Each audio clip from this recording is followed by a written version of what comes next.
리서치 오늘 인사이트K 배종찬 연구소장과 함께합니다. 배종찬 소장님 안녕하세요. 안녕하십니까, 배종찬입니다. 네, 올림픽 기간 중에는 정치에 대한 관심이 좀 줄어들기 마련인데 이번에는 좀 네. 아닌 것 같아요. 그러니까요. 얼마 남지 않은 대선 때문인지 차기 대선 후보들의 경쟁도 아주 뜨거운데 그럼 먼저 각 후보 지지율부터 분석을 해주시죠. 그러니까요. 이게 차기 대선 구도도 올림픽만큼이나 뜨겁습니다. 이 경북일보의 김재덕 선수도 생각나고요. 수영의 황선우 선수도 대단하고 지금 축구도 온두라스를 전반전 3대0으로 이기고 있는데 이 열기만큼이나 뜨거운 것입니다. 차기 대권입니다. 이 한길 리서치가 쿠키뉴스의 의뢰를 받아서 지난 24일부터 26일 실시한 조사이고요. 자세한 사항은 중앙선거여론조사 심의위원회 홈페이지에서 확인 가능합니다. 윤석열 29.8%, 차기 대선 후보 누가 적합한지 물어봤는데요. 윤석열 29.8%, 이재명 23.7%, 이낙연 15.8%로 나타났습니다. 지금 보니까 그럼 윤석열 후보하고 이재명 후보가 29.8%, 23.7%로 양강 구도인데 네. 두 후보의 지지율 추세는 지금 어떤가요?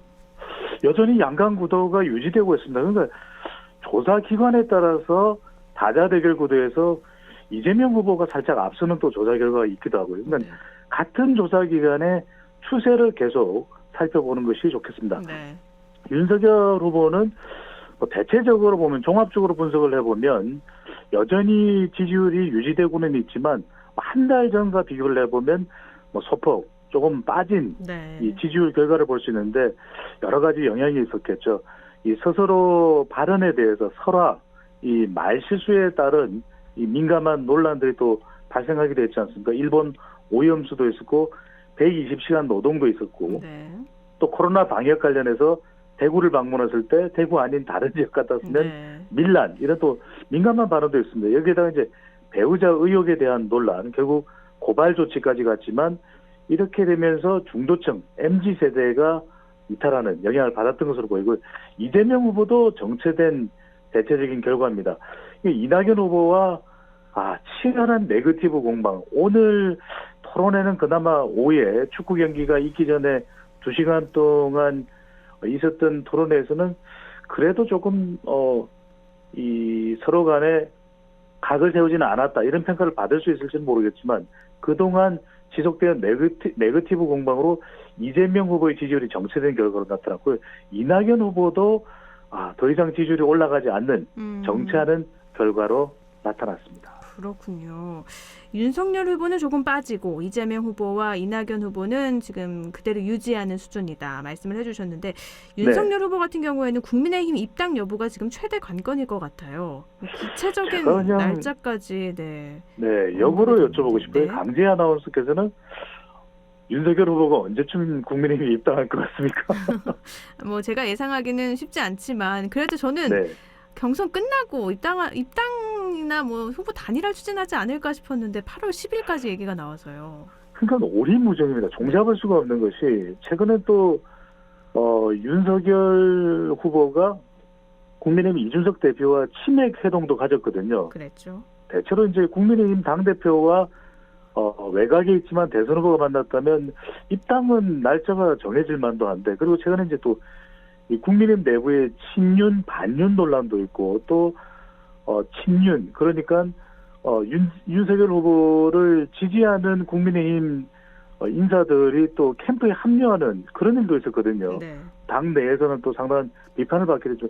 이 정도면 입당 날짜가 나올 만도 한데 8월 10일이다 아니다.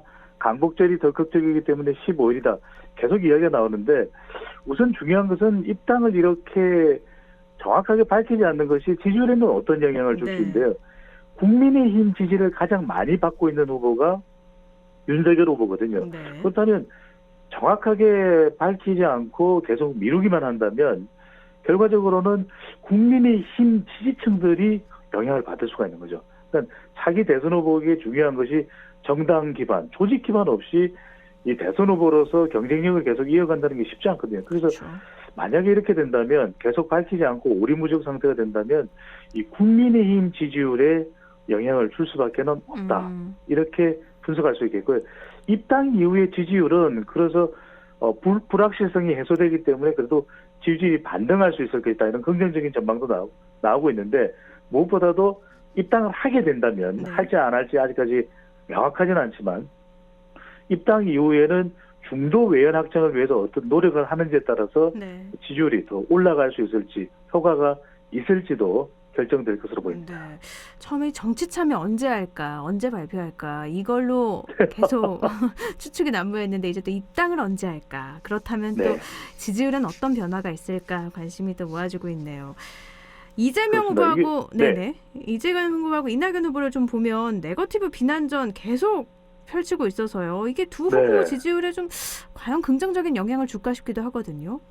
그러니까 앞서도 말씀드렸는데 네거티브 공방을 펼치면서 이재명 후보의 지지율도 박스권에 갇혀 있고 이낙연 후보도 예비 경선 직후에는 지지율이 급상승했는데 또 지난주 이번 주 결과를 보면은 골든 크로스를 할 수도 있지 않겠냐는 이낙연 후보 캠프 쪽에서는 긍정적이고 희망적인 기대를 냈지만 지지율이 또 멈춰 있는 정체된 상황이거든요. 근데 결과적으로는 오늘 오후에 있었던 토론회에서도 또 백제 이야기 또 노무현 전 대통령 얘기가 또 나왔거든요. 그러니까 네. 결국 네거티브는 길어지면 길어질수록 효과보다는 또 양쪽 후보 모두에게 또 타격을 줄 수도 있는 것이고요.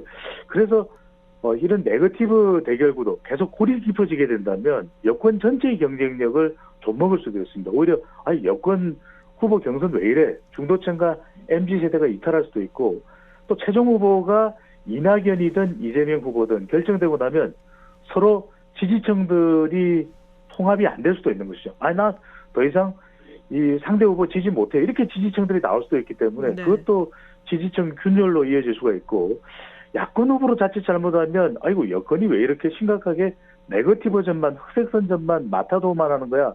그러면 지지층들의 관심이 특히 이제 중도층과 20대 30대 이 MZ세대가 오히려 또 여성 가정주부층 중심으로 오히려 국민의힘 경선을 기대하는 것이 더 낫겠다. 이렇게 옮겨갈 수 있는 타격을 받을 수도 있겠죠. 네거티브 비난전을 계속하면 할수록 두 후보한테는 좋지 않다는 말씀이신데요. 네. 이 보수 야권 대선 주자 중에서는 최재형 전 감사원장이 가장 요즘에는 눈길이 많이 주목이 되고 있잖아요. 네네. 지지율이 많이 상승했는데 이유는 뭘 꼽을 수 있을까요? 한 세 가지 효과가 있는 것 같아요. 첫 번째로는 이제 대체 효과인데 윤석열 후보가 흔들리면서 대안 후보로 최 전 감사원장이 주목받는 결과라고 볼 수 있겠는데 네.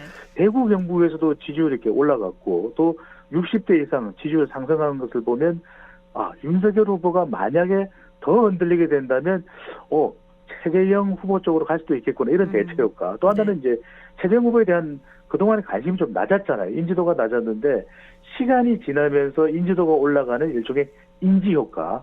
마지막으로는 윤석열 후보 가만히 보면 선거 전략이 차별화돼요. 이 최재형 후보의 경우에는. 그래서 일종의 차별 효과인데 좀 작은 규모의 캠프, 또 조용한 또 만남, 행보, 또 개인적으로는 또 미담이 쏟아지고 있거든요. 이렇게 이 아이를 입양한 것에부터 시작을 해서 최근에도 대선 첫 행보로 환경 미화를 한 것. 네. 이런 부분들도 또 아버지가 6.25 전쟁 참전 영웅이라는 점, 이런 차별 효과도 서서히 이 최 전 감사원장, 최 후보가 지지율이 올라가는 원인으로 분석됩니다. 지금 지지율은 어느 정도인가요? 그렇죠. 이 최근의 조사 결과를 보면 아직까지 한 자리지만 네. 10%의 이제 종합적으로 추세로 분석을 해보면 10%에 가까울 정도니까 그래도 상당히 약진하고 있다라는 평가를 받을 만합니다. 현안도 하나 살펴볼게요. 이재용 삼성전자 부회장 가석방에 대한 여론도 한번 살펴주면 좋을 것 같거든요. 네, 그동안 이재용 삼성전자 부회장과 관련해서는 또 사면 이야기도 나왔었는데 가석방 요건을 갖추었다면 가석방도 가능해지지 않겠다 이런 전망도 나오게 되는데 리얼미터가 YTN의 의뢰를 받아서 지난 23일 실시한 조사입니다. 자세한 사항은 조사기관의 홈페이지에서 확인 가능한데요. 이재용 삼성 부회장 강복절 가석방에 대해서 찬성 반대를 물어봤는데요. 3명 중 2명 정도인 66.6%가 가석방 찬성 의견으로 나타났습니다. 네. 더불어민주당 지지층에서는 가석방 반대가 더 높은데요. 국민의힘, 무당층, 중도층에서는 가석방 찬성 의견이 더 높았습니다. 그러니까 이게 사면이 아닌 가석방이거든요. 그러니까 사면은 대통령이 결단을 해야 되지만 가석방의 경우에는 이 가석방을 위한 형기를 채웠느냐 이게 중요한데 네. 요건을 갖췄어요. 여기다가 이제 법무부 장관이 결정을 하면 되기 때문에 현실적으로 가석방은 가능할 것이다. 이런 전망이 나오고 있습니다. 네. 가석방, 광복절 가석방 현실화가 조금 더 힘이 쏠리는 그런 여론조사였습니다. 오늘 여기까지 말씀 나누죠. 고맙습니다. 감사합니다. 네, 리서치 오늘 인사이트 K 배종찬 연구소장이었습니다.